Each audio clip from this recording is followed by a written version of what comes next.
Hey guys, in this video we will show you how to replace a spring on a garage door. These are the tools that we will need in order to replace the spring. A vice grip, a number socket number 11, which can also be a 7/16, a number 14 for the connections between the springs, which will go over here, a number 14 open one for the other side, a ratchet, and you can also use an impact to help you out, but it's not necessarily for the job. The first step is to release the opener from the door by pulling the red wire so it stays on an open all the time, and if somebody hits the button, it doesn't try to lift up the door and burn up the opener. Step number 2 is to release the spring tensions before you do anything else on the garage door. On the broken spring, obviously, over here we don't have a broken spring, but when you have a broken spring, that means that that spring does not have tension, but the other one has tension. So now we're going to show you how to unwind the spring. First thing that you will put is you will put the bar inside the spring. Then you will release, while you're holding the bar, you will release the red screws over there that is connecting the springs to the shaft. So now you basically don't have any tension on the shaft because you disconnected those two red screws. Now we're going to start unwinding the springs. Very important is to work on the side of the spring, because if for some reason that bar gets released, it's not going to come to your head. So you can see that the spring is unwinding. You can also, I don't know if you guys can see this over here, this black wire over here is going to show you that the spring has tension. Once it's going to be totally released, that black sign over here is going to become straight. And you guys can see that it's becoming straighter and straighter as we go.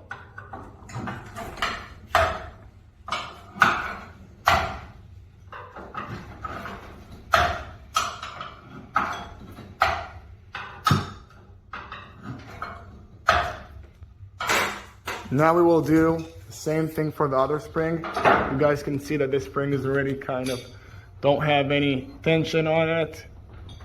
And you guys can see the black wire that I showed you guys before, which is this one.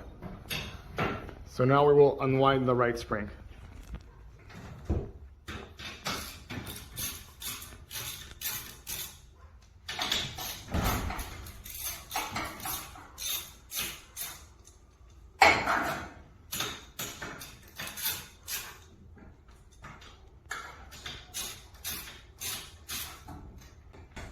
So now we're unwinding the right spring.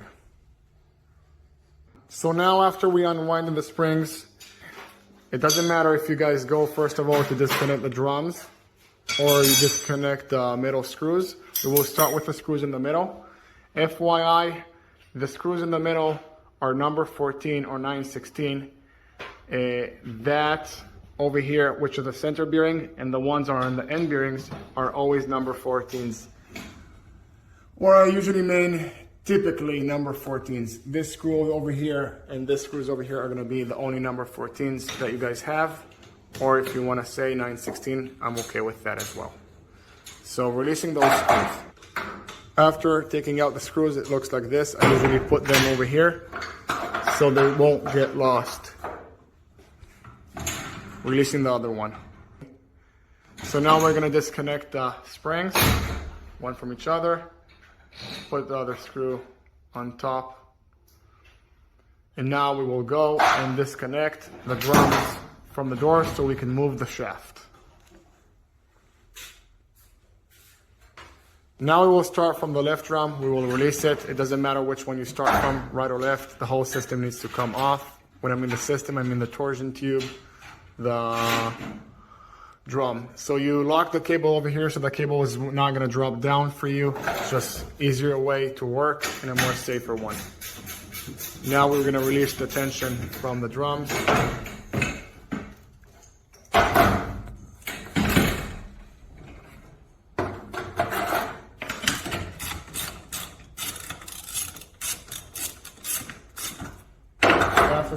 released, you slide it out to the middle so you can move the shaft to the right or to the left. Let's go to the right drum.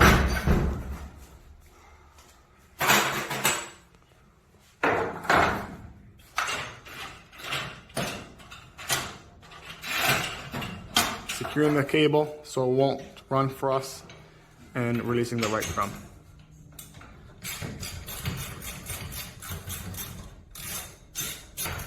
Okay, now we're gonna slide this drum as well to the left so we can move the whole shaft. And now we will move the shaft itself. Sometimes it's a little bit hard for the shaft to move. I will suggest you guys to take a hammer and hit the end bearing or the shaft. Don't hit the shaft too much, because what's gonna happen, that when that shaft, you hit it too much, it will basically change the shape of it and you won't be able to pull it out. So be very careful when you're using a hammer to move the shaft to the right or to the left. So now after we disconnected the shaft, we will slide out the drums and the whole system. You guys can just lean the whole bar on the opener bracket. So now we will take out the springs out, of course the broken spring and the other one. Just slide it out. All right, so we're gonna slide that spring out.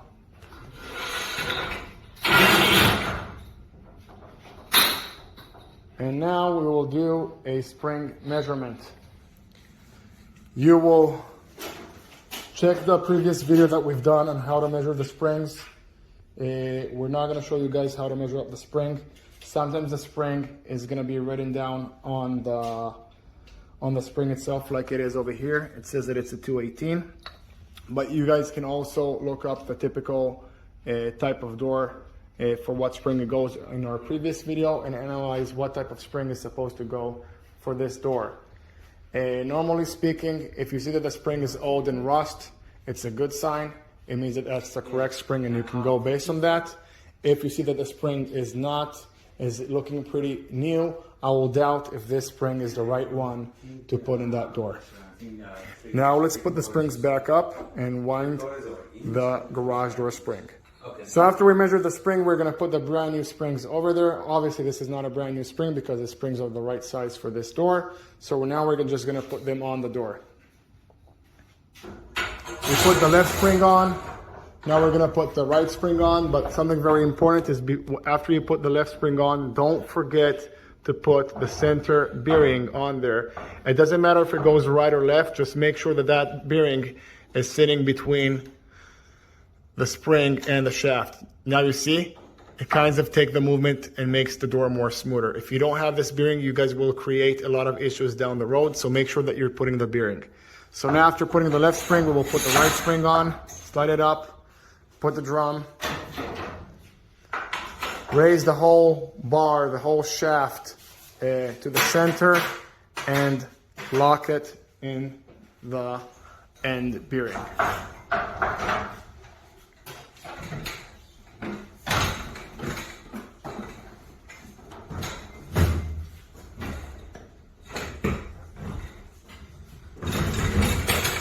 It's easier when the shaft is going in, when it's going to be straight. If the shaft is not sitting correctly or straight, it will be a little bit more harder to put that shaft into place. Sometimes the shaft, the previous technician or whoever was here previously, tied up this screw too much, which creates a groove on the shaft. So when you tight up this screw too much and you create a groove in this shaft, then the spring is not going to want to slide up. You have a few ways of dealing with it. Some of them you just take a hammer and just tap the spring a little bit to make it move, or put a little bit of WD-40 and make that spring a little bit more smoother.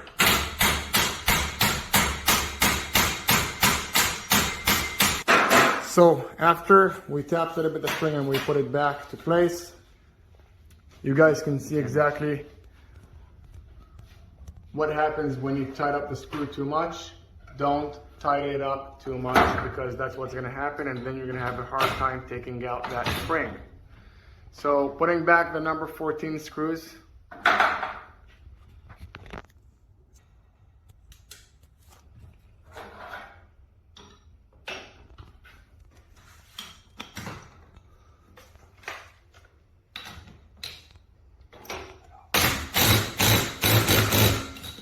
that's one.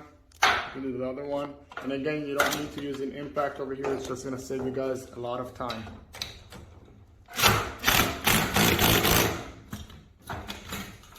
So now after you secure the springs to the center bracket, you will start, always rule to start with the left cable. You will connect the left cable to the drum.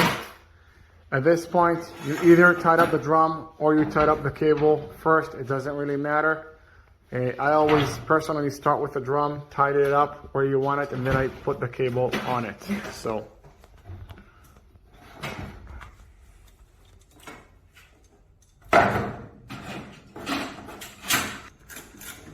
now we're tightening up the drum. Again, not too much strong because that's when you're gonna start getting into the shaft and you don't wanna get into that too much. So now if you will twist the drum, you will see that the whole shaft is moving with it.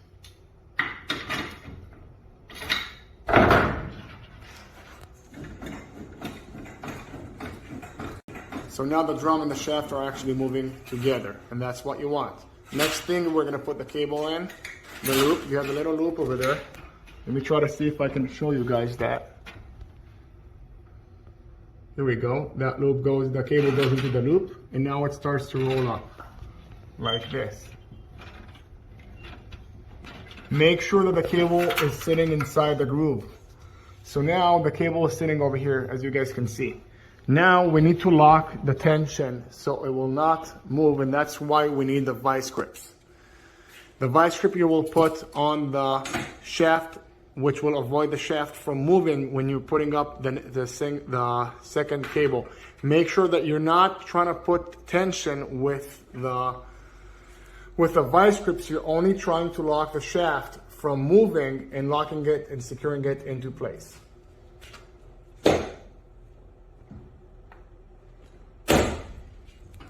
Again, you guys are not gonna put too much tension on the cable because again, you will need to put the same tension on the other side and you don't wanna be putting too much force. So this cable is only supposed to be straight all the way. Moving to the right cable. Over here, you will put the cable actually inside the drum. And then you will twist the drum with your own hands, trying to get the same amount of tension as you did on the other side. And that's why you don't put tension with the vice grips, because if you do so, you won't be able to get the same tension on the right side as well.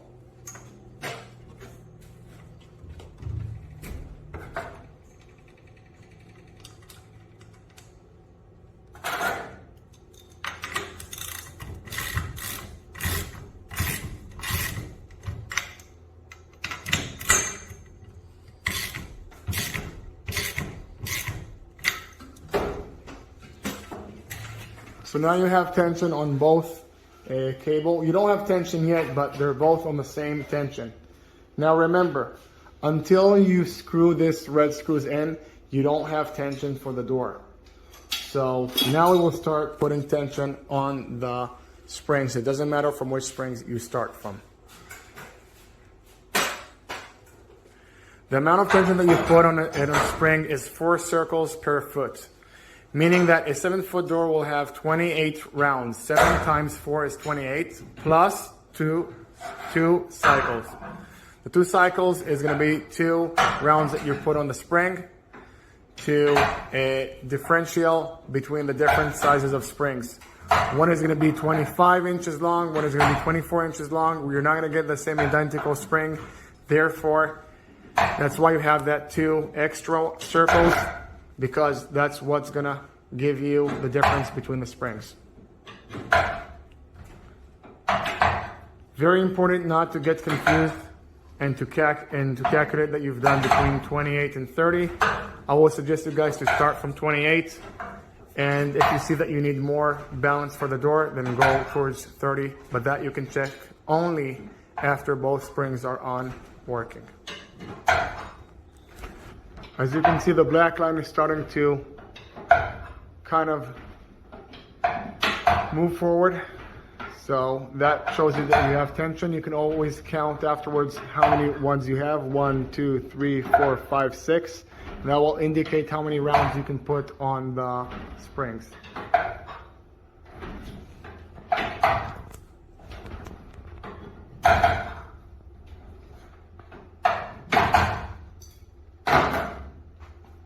After we're done, we're gonna raise the bar a little bit before we're gonna tighten up the spring. And then after doing that, you're gonna be locking up the red screws. Again, with hand force, always feel it out and don't put it too much so you won't create those grooves that we saw before. Going to the left spring. Doing the left spring right now. You guys can see the line over here becoming about 7 rounds in order to get to full tension of the spring.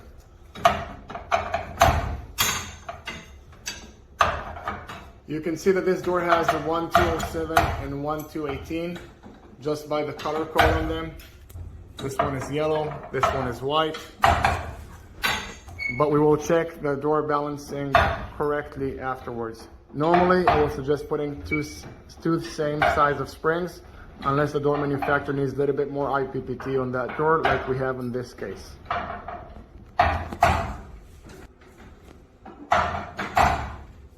So after putting between 28 to 30 on a 7-foot door, you're gonna lock the red screws.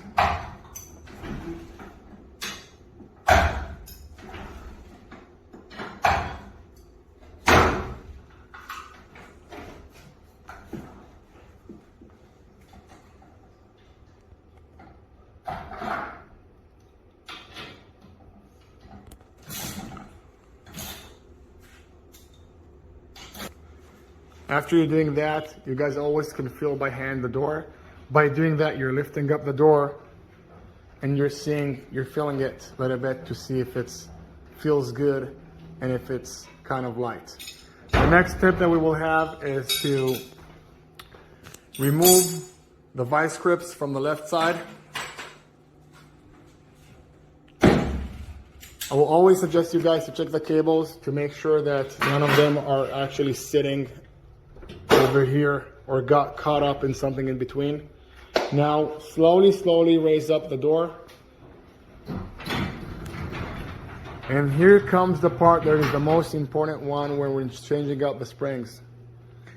We have 3 things that we check when we put the springs on. 3 things that will tell us if we are correct with our door balancing.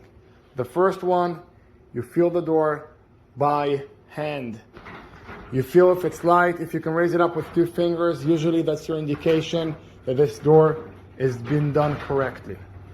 The second thing that you do is you put the door in the middle. As you guys can see, this door, if it didn't have enough tension, this door will basically drop. But right now, you guys can see that where the door is sitting in the middle and it's not dropping down or coming up. That means that you guys have the right tension on the door.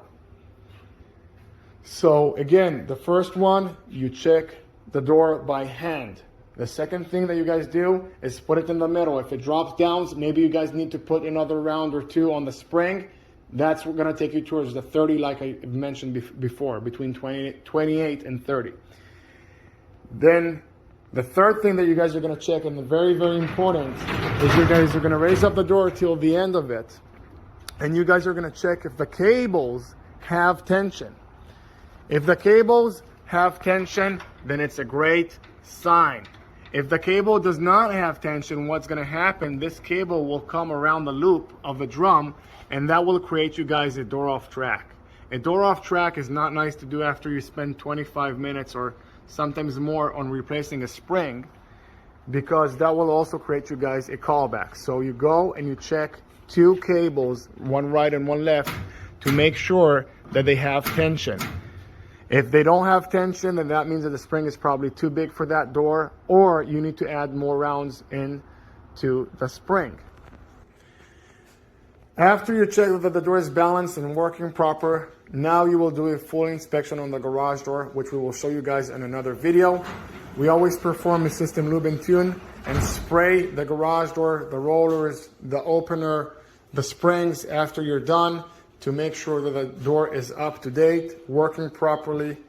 And that's about it, guys. Staying with us on this video. We'll see you guys on the next one.